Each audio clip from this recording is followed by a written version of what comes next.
Olá a todas e a todos. A gente está aqui nesse formato completamente diferente, né? Sentindo falta aí da sala de aula, eu espero que sim. Mas enquanto a gente não retorna, eu pensei em estar gravando vídeos para vocês sobre a matéria, né? Para vocês não perderem esse vínculo com a escola, não ficarem tão perdidos para responder as atividades, porque eu imagino que esteja sendo bem complicado. Então, eu senti aí um pouco da necessidade de estar fazendo isso para vocês. Espero que vocês gostem, que vocês estejam bem. E a gente sempre vai conversando para criar uma forma melhor para todo mundo, né? Isso aqui também é muito novo para mim, mas aí eu espero que vocês comentem o que vocês acham, se eu tô falando muito rápido, muito devagar, se tem muito conceito que tá muito difícil. Vocês me avisem, porque a gente pode construir junto da melhor maneira e porque o que é importante aqui é vocês entenderem tudo isso que eu quero passar para vocês, tá bom? Então vamos lá. Hoje a gente vai ter uma aula de filosofia sobre a introdução à teoria do indivíduo. O que é isso? A teoria do indivíduo, o que ela vai fazer? Ela vai estar estudando sobre diversos aspectos de nós seres humanos, né? Ela vai buscar entender como que nós interagimos uns com os outros, como que a gente interage com a natureza, né? Quais são essas perspectivas que a gente tem de responsabilidade, né? De pertencimento a uma sociedade. Então, essa teoria ela vai estar discutindo conceitos como o que é liberdade, o que é vida, né? O que é direito. São coisas que muitas das vezes hoje passam desapercebidas na nossa vida, não é? São perguntas ali que não são perguntas que normalmente a gente faz. Então a filosofia, eu acho que vocês já perceberam que ela sempre vai trazer isso à tona. Então ela sempre tem essa questão do questionamento, da dúvida, mas ela sempre pega um ponto que é fundamental para o ser humano e que a gente muitas das vezes esquece de refletir no nosso dia a dia. Tá bom, gente? Então, vai ser mais ou menos isso que a gente vai conversar hoje. Espero que vocês entendam, gostem, comentem se professora Socorro não entendi, né? Vocês podem pausar o vídeo, respirar um pouco, anotar os slides, tudo no tempo de vocês, tá bom? Então, espero que seja uma boa aula. Vamos lá, então? Muito bem, então vamos começar aí. A primeira coisa que eu queria trazer para vocês é uma reflexão, né? Aí na tela tem diversas perguntas. Vocês conseguem responder essas perguntas?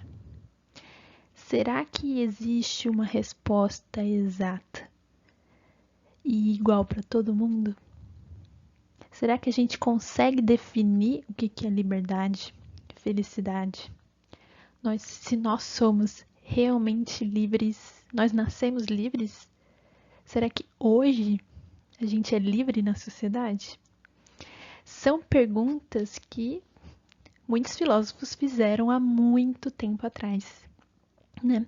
São questões que hoje elas retornam na discussão, né, no debate contemporâneo, quando a gente se depara com uma realidade, principalmente política hoje, que deturpa muitos desses conceitos, né? Quando a gente lida com uma geração ou talvez um grupo de pessoas que altere o que seriam esses conceitos, né?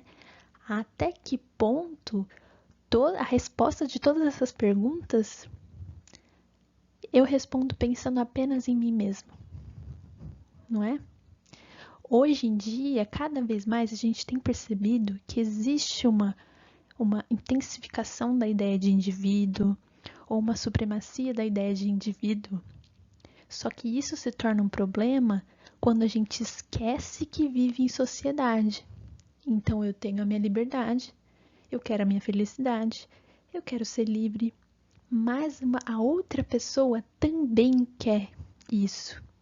E quando nossos interesses e as nossas felicidades forem diferentes, como que a gente vai conviver um com os outros, né? É uma pergunta muito difícil. É um debate que praticamente não vai ter fim, né, gente? Por quê? Porque a história, ela sempre está mudando. As ideias sempre estão mudando. É por isso que a filosofia, ela sempre vai estar presente na nossa vida. Porque ela vai pensar, repensar, refletir sobre absolutamente tudo, tá? Então, os filósofos que a gente vai ver hoje, todos eles, né, procuraram responder essas perguntas. Vamos ver o que eles achavam de toda essa história?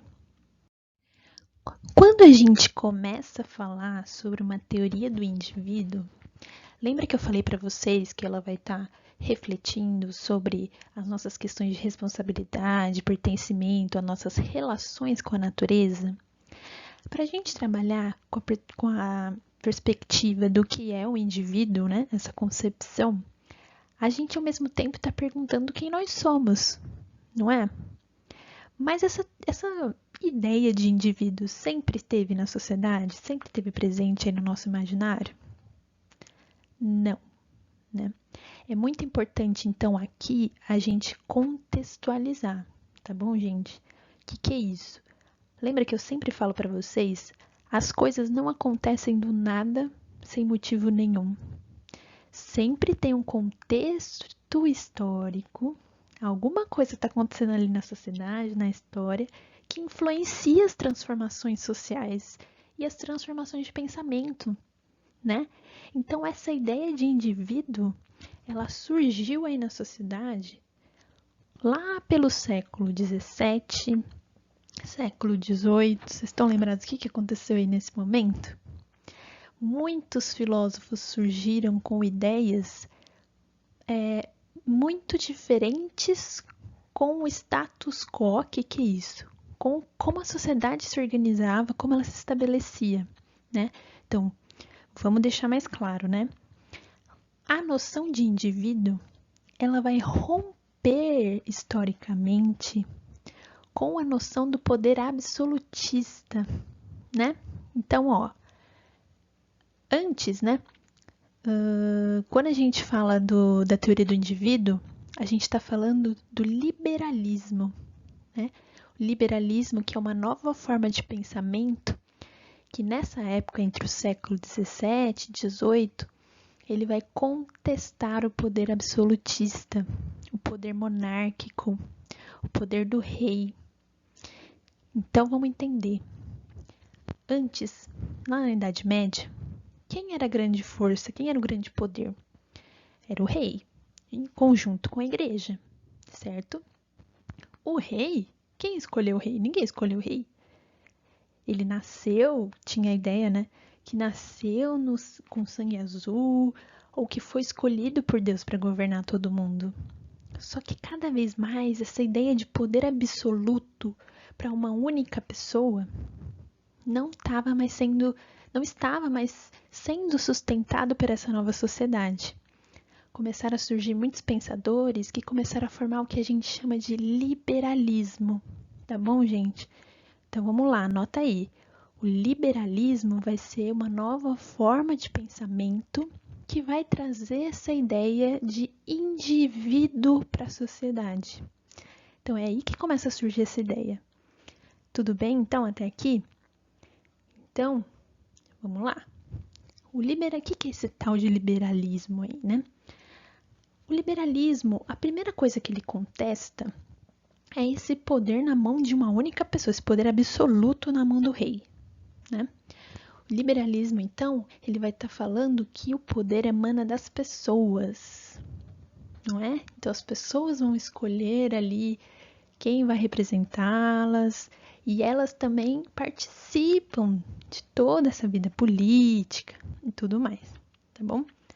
Os valores mais importantes do liberalismo é o que? Liberdade, né? Eu tenho direito à liberdade. Eu tenho direito à vida. Eu tenho direito, vai ter um dos filósofos que vai falar que a gente vai ver, né? O próximo. Direito à propriedade, né? Então, ó, marquem aí. É muito importante a gente contextualizar. O liberalismo que possibilitou, né? Que criou o desenvolvimento da noção de indivíduo na sociedade, né? Por quê? Ele vai questionar toda uma estrutura social que existia antes para formar outra, né? Baseado na ideia de liberdade, baseado na ideia de indivíduo, baseado na ideia de direitos, tá? Não existe absolutamente nada disso, tá bom, gente? Então, quando a gente for falar sobre indivíduo, sempre lembrem disso. Estão lembrados da Revolução Francesa? Os ideais da Revolução Francesa que a gente falou, a gente comentou nas nossas aulas? Ali mudou tudo. Não é à toa que chama revolução. Não mudou só uma coisinha. Mudou toda a estrutura social, toda a forma de pensamento, que ainda é a base da nossa forma de organização social hoje. Tá bom? Então, ó, marquem aí. A teoria do indivíduo ela vai buscar refletir sobre os aspectos do indivíduo. Mas essa história de indivíduo, ela surgiu quando o liberalismo contesta o poder absolutista. Quando o liberalismo surge com ideias de indivíduo, de liberdade e de direitos. Tá bom? Então, gente, continuando falando sobre o liberalismo, porque ele é a base fundamental, né, do desenvolvimento dessa noção de indivíduo, como a gente já falou, é preciso também a gente pontuar algumas características, né? Porque hoje também existem diversos debates. Então, o liberalismo político é uma coisa, liberalismo econômico é outra, né? É uma corrente de pensamento que também vai ser questionada, né? Porque sabemos que a filosofia não trabalha com verdades absolutas, né? A filosofia sempre está questionando. Ela não vai ter um lado e ficar para sempre, né? A filosofia ela tá aí para questionar tudo, tá bom? Então nunca esquecer disso. Então o liberalismo, ele também vai ser uma forma de pensamento, uma corrente filosófica que ele procura sempre expandir a liberdade do indivíduo. Por que disso? Porque nessa noção, nós, cada um dos indivíduos, né, nós, nascemos com direitos inalienáveis. Que palavra é essa, né? O que isso significa? Nós nascemos com direitos que não podem ser retirados da gente, que não podem ser questionados de maneira alguma, né? Então, todos nós nascemos com o direito à vida. Ninguém pode questionar isso. Todos nós nascemos com o direito à liberdade.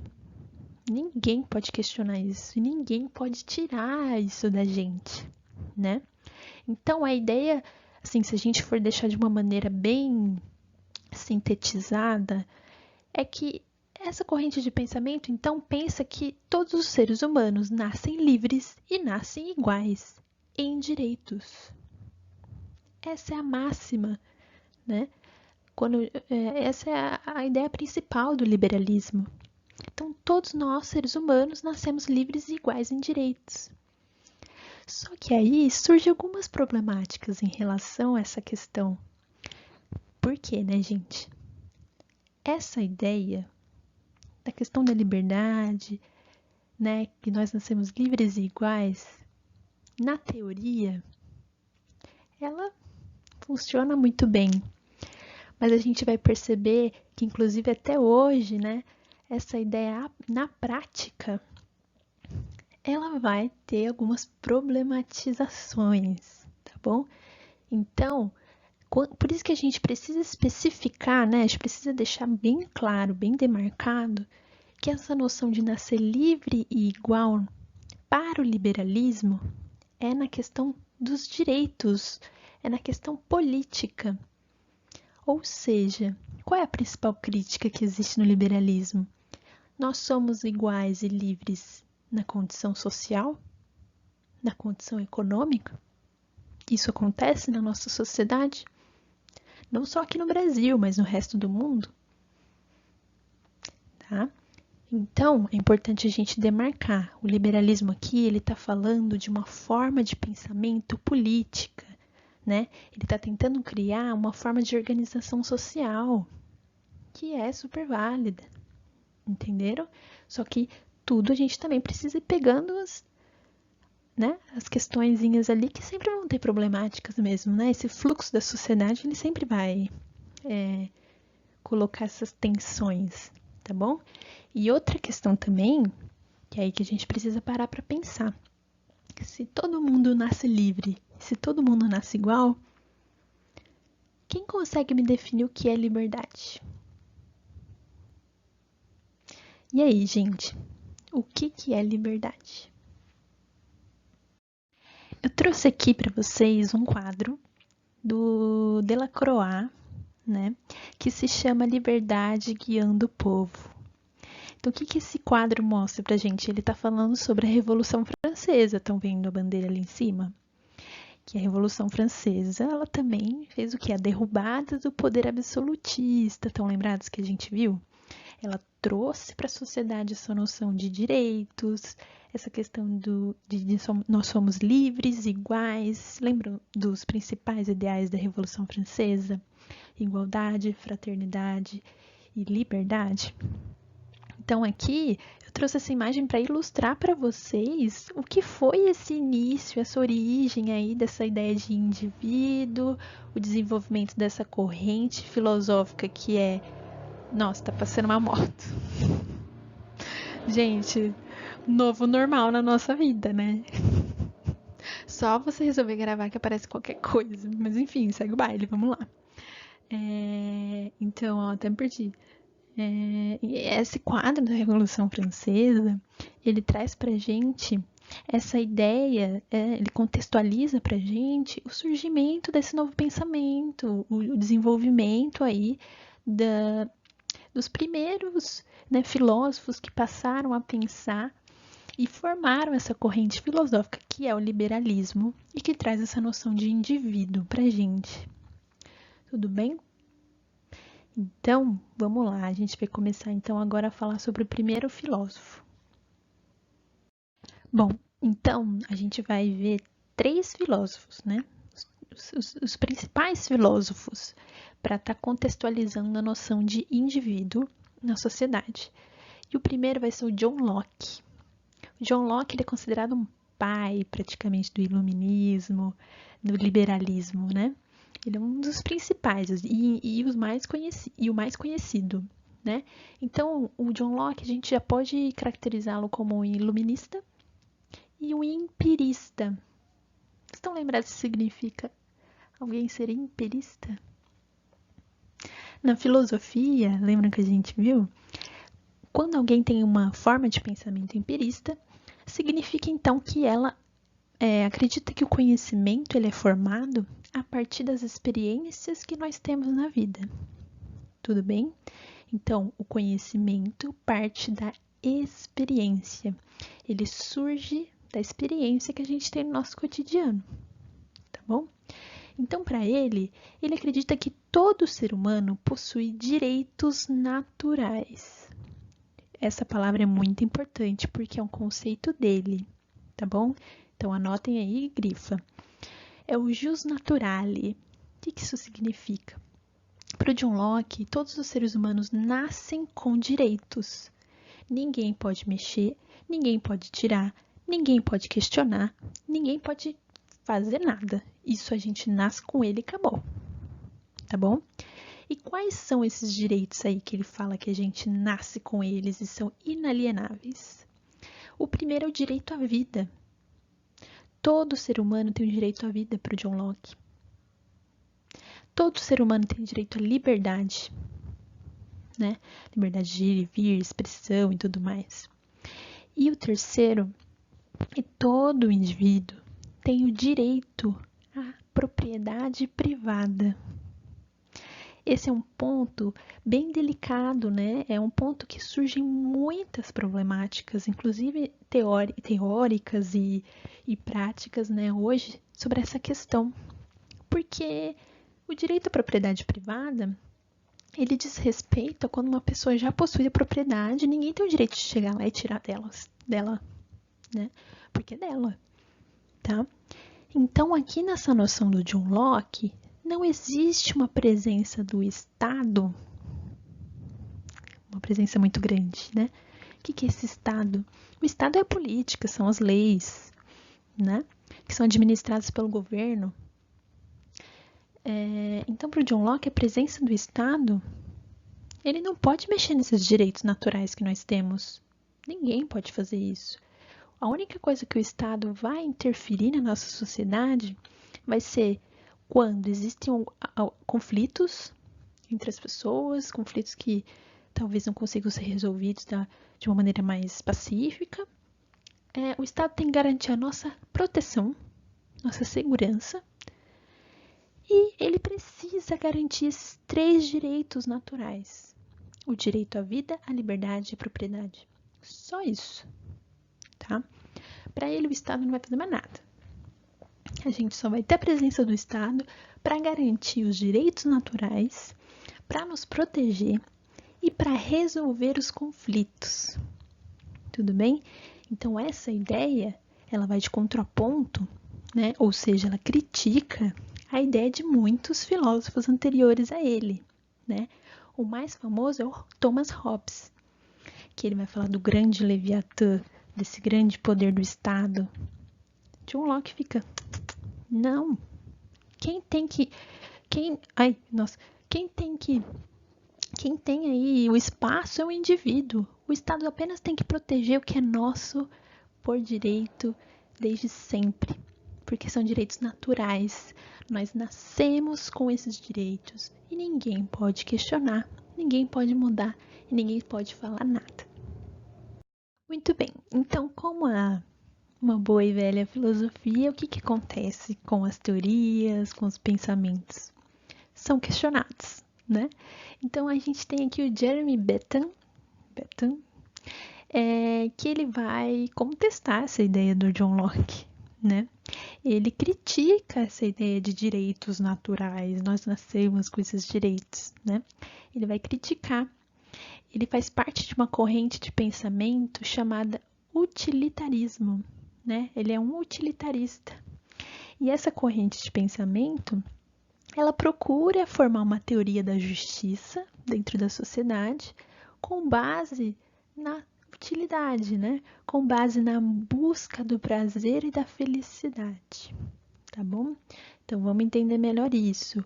O principal, então, o princípio, né, do utilitarismo é buscar o prazer e felicidade e sempre que possível fugir da dor, evitar qualquer coisa que tenha dor, né?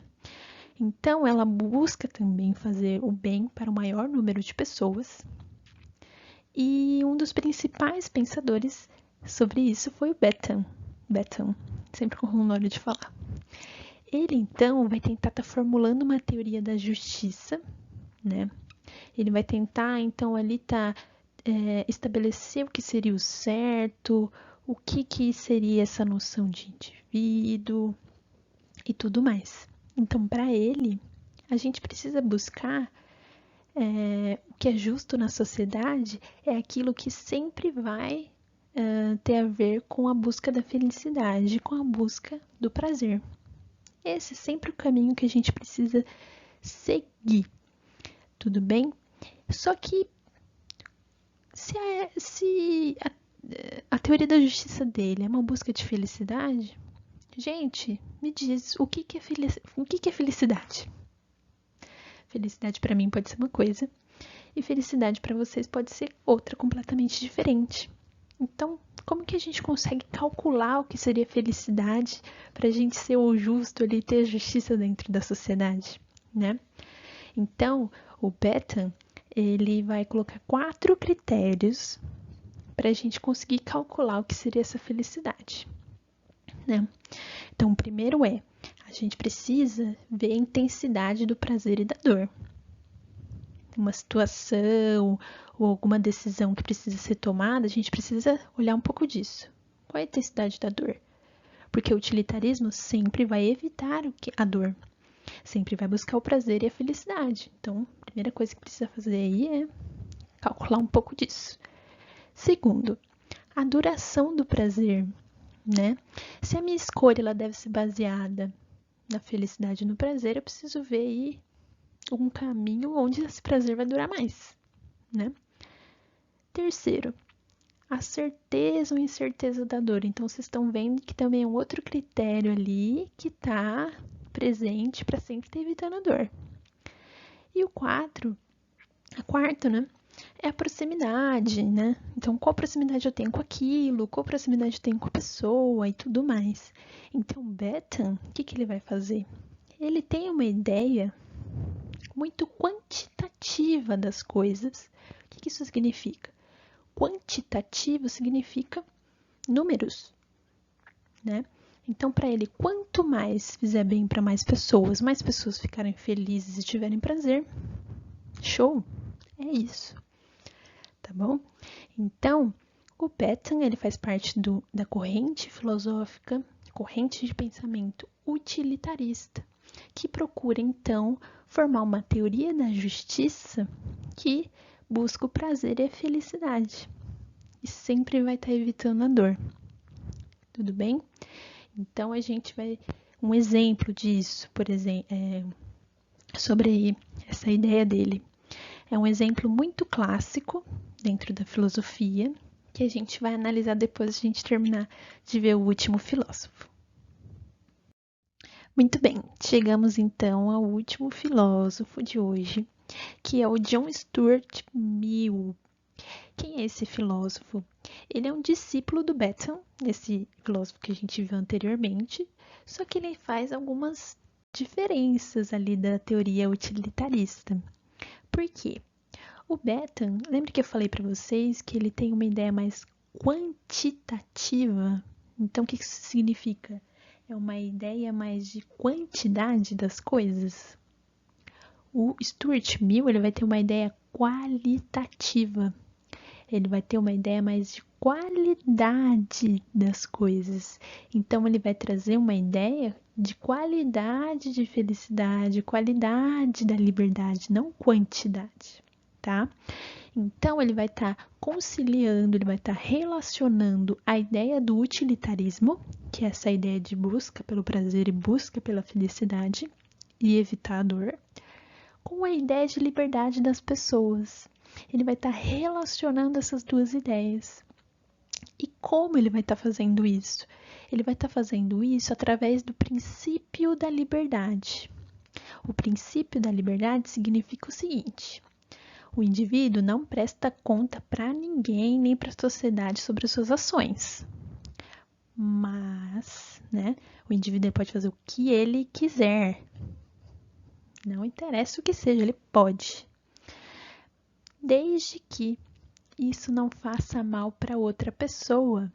Desde que isso também não interfira na liberdade de outras pessoas. Não é? Então, por exemplo, eu posso escutar um som alto na minha casa, a hora que for. Não posso? Na minha casa? Posso. Mas se eu escutar um som alto às 3 da manhã e o meu vizinho ter que acordar cedinho, 6 da manhã para trabalhar, 5 da manhã para trabalhar. E aí? A minha liberdade de fazer o que eu quiser na minha casa está interferindo na liberdade dele, no bem-estar da vida dele, na felicidade dele. Então, não pode? Então, para o Stuart Mill e o seu princípio da liberdade é: todos os seres humanos, todos os indivíduos podem fazer o que quiser, não tem que prestar conta para ninguém, nem para Estado, nem para ninguém. Desde que a minha liberdade não vá ferir outra pessoa, não vá tirar a liberdade de outra pessoa, não vai retirar a felicidade e o prazer de outra pessoa. Cada vez mais, principalmente, né, hoje em dia, a gente tem uma ideia de liberdade, de fazer o que eu quiser e nem me importo com o outro. Será então que a gente consegue perceber o que é o indivíduo? Será que a gente consegue conviver com essa concepção de liberdade? Né? O que é pertencer a uma nação? O que é pertencer a uma comunidade? O que é viver em sociedade? A gente ainda tem que aprender muito sobre isso. Por isso que essa ideia do que é liberdade, ela ainda está muito presente hoje em dia. Não é eu falar o que eu quiser e agir do jeito que eu quiser e prejudicar muita gente ou prejudicar outra pessoa. A ideia do liberalismo político de liberdade, ela diz respeito, no caso do Stuart Mill, de fazer o que eu quiser, porque eu posso fazer isso da minha vida, mas não significa que eu seja a única pessoa do mundo, né? Eu vivo em sociedade, tem outras pessoas que também têm esse direito. Então a minha liberdade vai até quando começa a sua, tá? Porque a gente vive em conjunto. E cada vez mais essas ideias estão sendo deturpadas na nossa realidade, estão sendo mudadas para as pessoas apenas olharem para o interesse próprio, só para o que interessa para ela, tá? E não é essa a ideia. Então é muito importante a gente frisar isso, né? Demarcar. Aí eu faço o que eu quiser, desde que não fira outras pessoas. Essa é a ideia, o princípio de liberdade para o Stuart Mill, tá? E para ele, gente, só para finalizar, então, o governo também não deve interferir na vida de ninguém, de nenhum dos indivíduos, porque cada decisão é nossa, né? O único momento que o governo, o Estado pode interferir na minha liberdade, na minha vida, é quando vai oferecer algum tipo de dano para outras pessoas, algum tipo de dano para a nação, algum tipo de coisa que prejudique a liberdade de outras pessoas. Fora isso, ele não nem se envolve. Belezinha? Então, para finalizarmos a aula de hoje, tenho aqui uma questão para vocês. Vamos fingir que tem um bondinho aí, um trem, um metrô que vocês quiserem, que tá vindo. E nós somos esse homenzinho, né, que tá segurando a alavanca. E esse trem tá vindo em alta velocidade.